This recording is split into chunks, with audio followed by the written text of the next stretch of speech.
ఈ నెల 19వ తారీఖున గౌరవనీయులు ఈ రాష్ట్ర ముఖ్యమంత్రి వర్యులు వైఎస్ జగన్మోహన్ రెడ్డి గారి నాయకత్వంలో ఈ వైఎస్ఆర్సీపీ పార్టీ ప్రభుత్వంలో సామాజిక న్యాయ మహాశిల్పం డాక్టర్ బిఆర్ అంబేద్కర్ స్మృతివనం అనేది ఒక విజయవాడలో పెద్ద ఎత్తున మరి ఈ దేశంలోనే 125 అడుగులు ఎత్తుండే ఒక అంబేద్కర్ విగ్రహం భారతదేశంలోనే ఎక్కడా లేని విధంగా ఈరోజు ఒక స్మృతి వనాన్ని ఏర్పాటు చేసే ఒక మహత్తర కార్యక్రమానికి గౌరవ ముఖ్యమంత్రి గారు తెరలేపారు.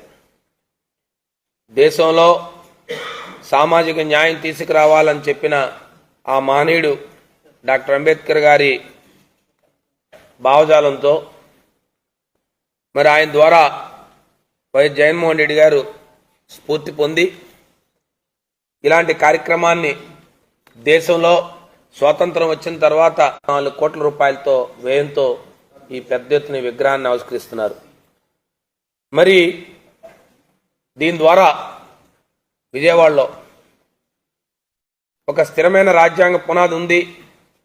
ఈ దేశంలో అంబేద్కర్ భావజాలం డాక్టర్ అంబేద్కర్ గారి తాలూకా ఆలోచనలతో ప్రతి ఒక్కరు ఉండాలనే ఒక మంచి ఆలోచనతో ఈరోజు ముఖ్యంగా ఆంధ్రప్రదేశ్ రాష్ట్ర ప్రజలందరూ కూడా చదువుకున్న ప్రతి ఒక్కరూ అంబేద్కర్ గారి స్ఫూర్తితో మీరు ఎదగాలి అనే ఒక ఆలోచనతో ఇలాంటి కార్యక్రమాన్ని వారు తీసుకున్నారు. ఈరోజు ఈ రాష్ట్రంలో సామాజిక న్యాయం కోసం అనేక సందర్భాల్లో మాట్లాడిన సందర్భాలు ఉన్నాయి. గతంలో అనేక మంది ముఖ్యమంత్రులు సామాజిక న్యాయం కోసం మాట్లాడే ప్రభుత్వాలు ముఖ్యమంత్రులు చూసాం. కానీ దానికి క్షేత్రస్థాయిలో చూపించి ఆ సామాజిక న్యాయం అంటే ఏంటి, ఆ సామాజిక న్యాయం ద్వారా జరిగే లాభాలేంటి, ఆ సామాజిక న్యాయం ద్వారా ఆ స్ఫూర్తిని పూర్తిగా నింపిన వ్యక్తి మరి వైఎస్ జగన్మోహన్ రెడ్డి గారు అని చెప్పి మీ ద్వారా ఈ జిల్లా ప్రజలందరికీ తెలియజేస్తూ మరింత పెద్ద ఎత్తున కార్యక్రమాన్ని మరి జనవరి 19న వారు ఆవిష్కరిస్తున్నారు.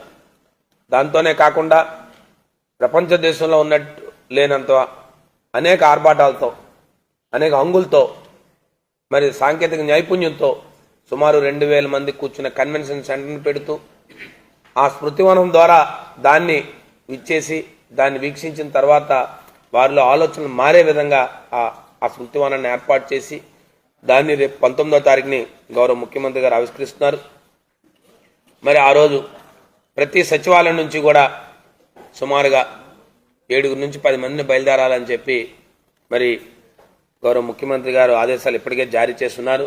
దానికి అనుగుణంగా మరి కొంత విజయనగరం శ్రీకాకుళం జిల్లాలు కొంత దూరమైన నేపథ్యంలో ఏ రకంగా మేము బయలుదేరాలి, ఏ రకంగా ఆలోచన చేసుకోవాలని చెప్పి ఇప్పటికే మాకు ఆదేశాలు ఉన్నాయి.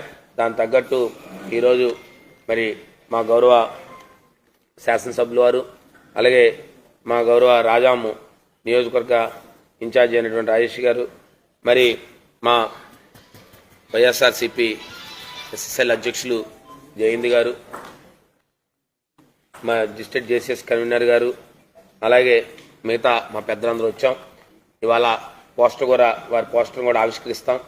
దీని ద్వారా ఎలా మేమందరం కూడా ఈ కార్యక్రమంలో మా గౌరవ శాసనసభ్యులు, మా గౌరవ శాసనమండలి సభ్యులు, పార్లమెంట్ సభ్యులు, ఇతర ప్రజాప్రతినిధులు అందరం కూడా పెద్ద ఎత్తున పాల్గొంటాం. మరి అది పాల్గొనాలని చెప్పి మీ ద్వారా మరి ప్రతి ఒక్కరికి అంబేద్కర్ వాదులందరికీ కూడా మీ ద్వారా ప్రతి ఒక్కరికి విజ్ఞప్తి చేస్తూ